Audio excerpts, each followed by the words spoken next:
नमस्कार. ITI electrical E study या चॅनलवरती आपले सर्वांचे हार्दिक स्वागत आहे. आज या ठिकाणी आपण इलेक्ट्रिशियन द्वितीय वर्ष थेरी यामधील जे इलेक्ट्रॉनिक्स प्रकरण आहे त्यामधील PN जंक्शन याबद्दल थोडक्यात माहिती आज आपण या ठिकाणी घेणार आहोत. चला तर मग बघूया PN जंक्शन म्हणजे काय.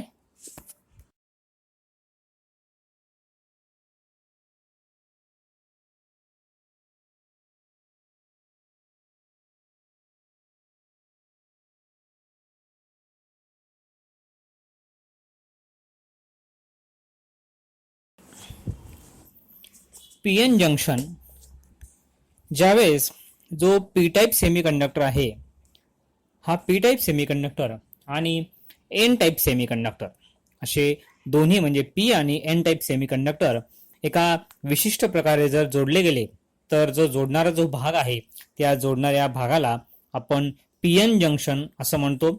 या ठिकाणी आपण जर आकृती बघितली तर या आकृतीमध्ये PN जंक्शन मध्ये पी टाईप सेमीकंडक्टर आहे आणि त्या पी टाईप सेमीकंडक्टरमध्ये होल्स आणि एन टाईप सेमीकंडक्टरमध्ये इलेक्ट्रॉन्स यांची संख्या ही जास्त आहे. पी टाईप सेमीकंडक्टरमध्ये होल्सची संख्या आणि एन टाईप सेमीकंडक्टरमध्ये इलेक्ट्रॉन्सची संख्या ही बहुसंख्या आहे. पी टाईप सेमीकंडक्टर आणि एन टाईप सेमीकंडक्टर हे जर आपण विशिष्ट प्रकारे जोडले तर जो एन भाग आहे त्या एन भागातले जे इलेक्ट्रॉन आहे ते इलेक्ट्रॉन जंक्शनकडे आकर्षित होतात.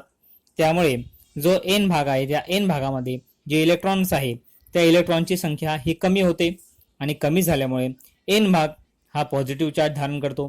त्याचबरोबर एन भागातले जे मुक्त इलेक्ट्रॉन आहे ते मुक्त इलेक्ट्रॉन जो जंक्शन पॉईंट आहे तो जंक्शन पॉईंट ओलांडून पी भागातले जे होल आहे त्या पी भागातल्या होलची जागा भरतात.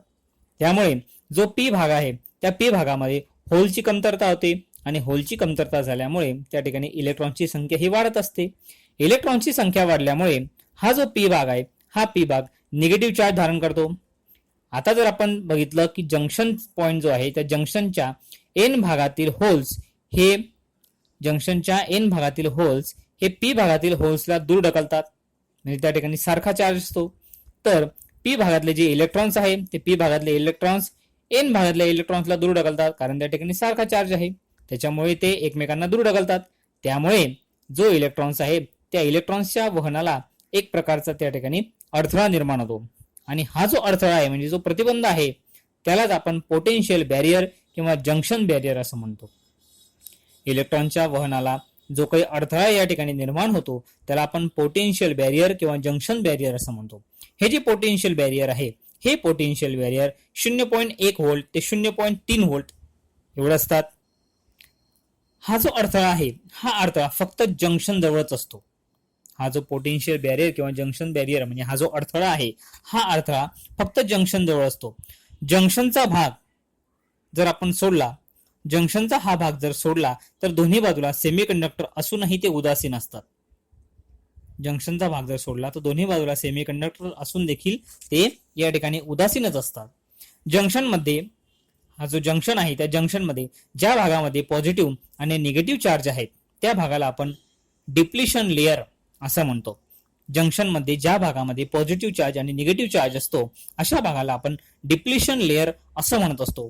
जोपर्यंत हा डिप्लिशन लेअर म्हणजे हा जो थर आहे हा डिप्लिशन लेअर तुटत नाही म्हणजेच हा जो पोटेन्शियल बॅरियर आहे पोटेन्शियल बॅरियर तुटत नाही तोपर्यंत हा जो PN जंक्शन आहे त्या PN जंक्शन मधून इलेक्ट्रॉन्सचं जे वहन आहे म्हणजे त्या ठिकाणी जो करंट वाहणार आहे हे वाहत नाही.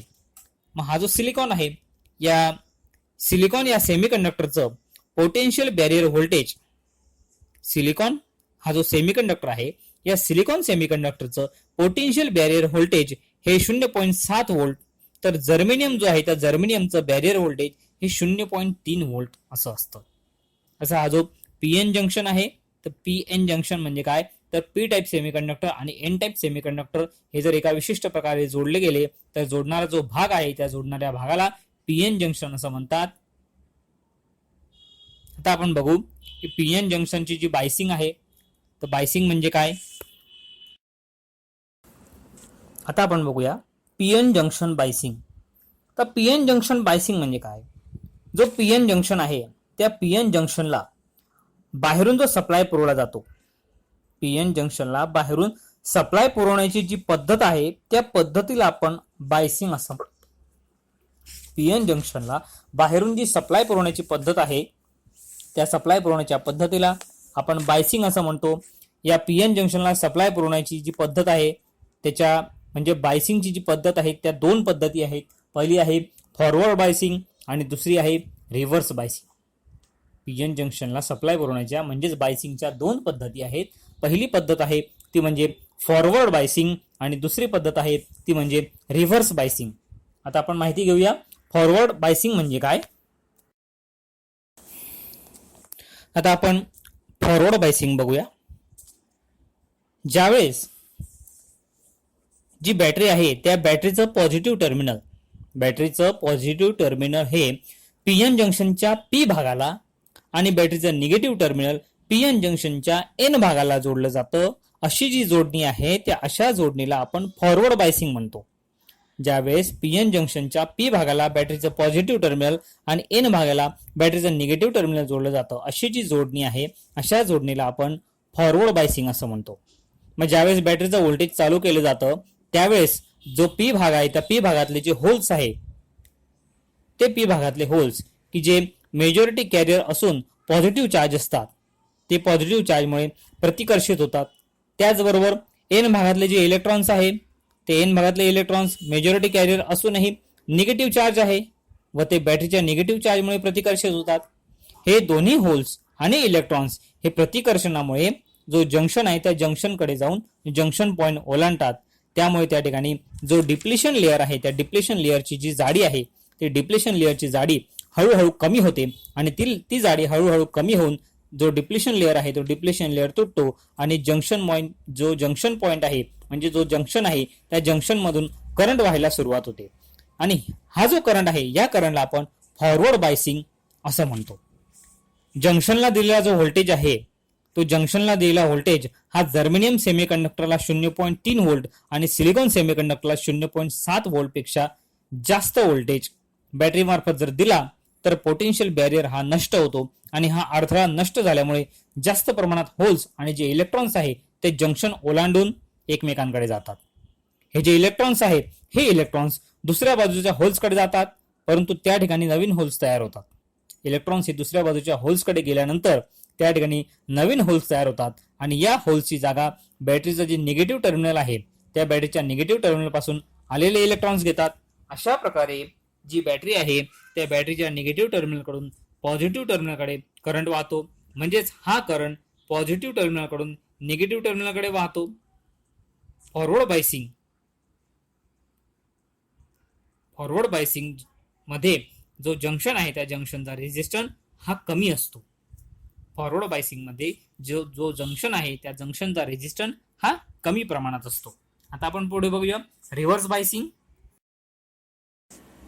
आता आपण बघूया रिव्हर्स बायसिंग म्हणजे काय.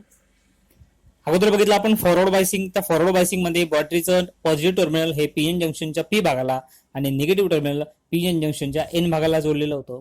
तर जे रिव्हर्स बायसिंग आहे त्या रिव्हर्स बायसिंग मध्ये बॅटरीचं पॉझिटिव्ह टर्मिनल हे पीएन जंक्शनच्या एन भागाला जोडलं जातं आणि बॅटरीचं निगेटिव्ह टर्मिनल हे पीएन जंक्शनच्या पी भागाला जोडलं जातं. अशी जी जोडणी आहे अशा जोडणीला आपण पीएन जंक्शनची रिव्हर्स बायसिंग असं म्हणतो. ज्यावेळेस बॅटरीचं व्होल्टेज जर आपण चालू केलं तर तेव्हा पी भागातले जे जास्त होल्स आहे ते जास्त होल्स बॅटरीच्या निगेटिव्ह टर्मिनलकडे आकर्षित होतात. त्याचबरोबर एन भागातले जे जास्त इलेक्ट्रॉन्स आहेत ते इलेक्ट्रॉन्स बॅटरीच्या पॉझिटिव्ह टर्मिनलकडे आकर्षित होतात. म्हणजेच तो जंक्शन पॉईंट आहे त्या जंक्शनकडे न जाता ते उलट दिशेने जातात आणि हे दोन्ही चार्जेस जंक्शन ओलांडत नाही. त्यामुळे जे डिप्लेशन लेअर आहे ते डिप्लेशन लेअर न तुटता उलट त्याची जाडी वाढते. त्यामुळे कोणत्याही प्रकारचा करंट या ठिकाणून वाहत नाही. मात्र थोड्या संख्येच्या चार्जमुळे अत्यल्प करंट हा त्या ठिकाणाहून वाहत असतो. अशा पद्धतीने ही जी रिव्हर्स बायसिंग बायसिंग मध्ये पीएन जंक्शनच्या एन भागाला बॅटरीचं पॉझिटिव्ह टर्मिनल आणि पी भागाला बॅटरीचं निगेटिव्ह टर्मिनल अशा पद्धतीने हे जोडलं जातं. आता आपण पुढे बघूया जो फॉरवर्ड बायस आहे त्या फॉरवर्ड बायसचे गुणधर्म कोणकोणते आणि रिव्हर्स बायसचे गुणधर्म कोणते. आता बघूया आपण फॉरवर्ड बायसचे गुणधर्म. आपण बघितलं फॉरवर्ड बायस म्हणजे काय. फॉरवर्ड बायसिंग म्हणजे बॅटरीचं पॉझिटिव्ह टर्मिनल हे पीएन जंक्शनच्या पी भागाला जोडलं जातं आणि बॅटरीचं निगेटिव्ह टर्मिनल हे पी एन जंक्शनच्या एन भागाला जोडलं जातं, अशी जी जोडणी आहे अशा जोडणीला आपण फॉरवर्ड बायसिंग म्हणतो. मग फॉरवर्ड बायसिंगचे जे गुणधर्म आपण बघितले तर फॉरवर्ड बायसमध्ये जो पी एन जंक्शन आहे त्या पी एन जंक्शनचा रेझिस्टन्स हा कमीत कमी असतो. फॉरवर्ड बायसमध्ये पी एन जंक्शनचा रेझिस्टन्स हा कमी असतो. त्याचबरोबर पी एन जंक्शनमधून वाहणारा जो करंट आहे तो रेझिस्टन्स कमी असल्यामुळे करंट या ठिकाणी जास्त वाहतो. फॉरवर्ड बायसमध्ये बॅरियर क्रॉस करण्यासाठी फॉरवर्ड व्होल्टेजला सिलिकॉनच्या बाबतीमध्ये 0.7 वोल्ट तर जर्मेनियमसाठी 0.3 वोल्ट आवश्यक असतो. त्याचबरोबर फॉरवर्ड व्होल्टेज जर आपण वाढवलं तर त्या ठिकाणी फॉरवर्डचा करंट देखील वाढतो. जर आपण फॉरवर्डचं व्होल्टेज वाढवलं तर त्या ठिकाणी फॉरवर्डचा करंट देखील वाढतो. हा असा एक गुणधर्म आहे. त्याचबरोबर P N junction forward bias स्थितीमध्ये स्विच ऑन प्रमाणे या ठिकाणी कार्य करत असतो. हा जो पी एन जंक्शन आहे हा P N junction forward bias स्थितीमध्ये स्विच ऑन या पद्धतीमध्ये कार्य करत असतो. अशा पद्धतीचे हे फॉरवर्ड बायसचे गुणधर्म आहेत. आता आपण बघू की रिव्हर्स बायसचे गुणधर्म. रिव्हर्स बायस आपण बघितला की रिव्हर्स बायसिंग कशाला म्हणतात की अशा जोडणीमध्ये बॅटरीचं पॉझिटिव्ह टर्मिनल हे पी एन जंक्शनच्या एन भागाला जोडलं जातं आणि बॅटरीचं निगेटिव्ह टर्मिनल पी एन जंक्शनच्या पी भागाला जोडलं जातं. अशी जी जोडणी आहे अशा जोडणीला आपण रिव्हर्स बायसिंग असं म्हणतो. आता त्याचे जे गुणधर्म आहेत ते गुणधर्म बघू. पी एन जंक्शनच्या रिव्हर्स बायसमध्ये रेझिस्टन्स हा वाढलेला असतो. पी एन जंक्शनच्या रिव्हर्स बायसमध्ये रेझिस्टन्स हा वाढलेला असतो आणि या ठिकाणी रेझिस्टन्स वाढलेला असल्यामुळे पी एन जंक्शनच्या रिव्हर्स बायसमध्ये करंट हा अतिशय अल्प प्रमाणात वाहतो. त्याचबरोबर रिव्हर्स बायसमध्ये जो जंक्शन बॅरियर आहे तो जंक्शन बॅरियर क्रॉस करण्यासाठी अतिशय जास्त व्होल्टेजची या ठिकाणी आवश्यकता असते. रिव्हर्स बायसमध्ये जंक्शन बॅरियर क्रॉस करण्यासाठी अतिशय जास्त व्होल्टेजची या ठिकाणी आवश्यकता असते. त्याचबरोबर पी एन जंक्शन हा जो आहे हा रिव्हर्स बायसमध्ये स्विच ऑफ अशा स्थितीमध्ये कार्य करत असतो.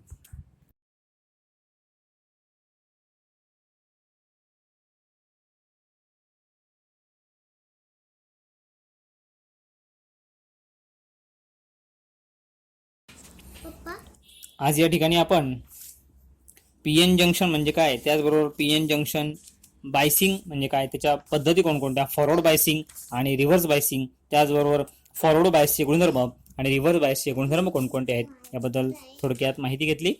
धन्यवाद.